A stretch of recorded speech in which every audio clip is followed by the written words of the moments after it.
જો ઉપવાસની અંદર તમે પણ બટેટા ખાઈને કંટાળી ગયા હોય ને તો આ રેસીપી તમારા માટે છે। આજે આપણે વેજીટેબલથી ભરપૂર એવો ફરાળી હાંડવો બનાવીને તૈયાર કરીશું।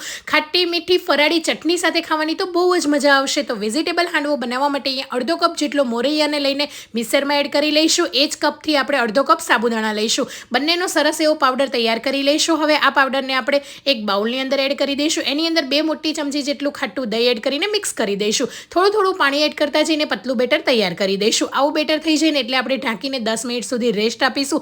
10 મિનિટ પછી ચેક કરી લઈશું બેટર સરસ રીતે સેટ થઈ ગયું છે। તો ફરાળી મીઠું, અહીંયા ખમણેલી દૂધી એડ કરીશું અને ગ્રેટ કરેલું બટેટું અને ગાજર એડ કરી દઈશું। જે પણ વેજીટેબલ તમે ઉપવાસમાં ખાતા હોય એડ કરી દેવાના। તીખા મરચાં અને લીલા ધાણા એડ કરીને બરાબર બધી વસ્તુને મિક્સ કરી લઈશું। સરસ રીતે મિક્સ થઈ જાય ને એટલે હવે આપણે તડકા પેનની અંદર તેલ એડ કરી દઈશું અને તેલને છે ને લો ગેસની ફ્લેમ પર ગરમ કરી દઈશું। તેલ સરસ રીતે ગરમ થઈ જાય એટલે એની અંદર આખું જીરું એડ કરી દઈશું અને ફ્રેશ મીઠા લીમડાના પાન આ રીતે સ્પ્રિંકલ કરી લઈશું। 2 ડોયા જેટલું બેટર એડ કરીને ઢાંકીને એને લો ગેસની ફ્લેમ પર બંને સાઈડ સરસ રીતે ક્રિસ્પી થાય ને ત્યાં સુધી રહેવા દઈશું। તો બંને સાઈડ મસ્ત મજાનો આપણો ફરાળી હાંડવો ક્રિસ્પી થઈ ગયો છે। તો પ્લેટિંગ કરવા માટે એને આપણે આ રીતે મીડિયમ સાઇઝના ટુકડા કરી દઈશું અને ફરાળી ખાટી મીઠી તીખી ચટણી સાથે સર્વ કરી લઈશું। તો તમે પણ આ શ્રાવણ મહિનાના ઉપવાસની અંદર જરૂરથી બનાવીને ટ્રાય કરજો।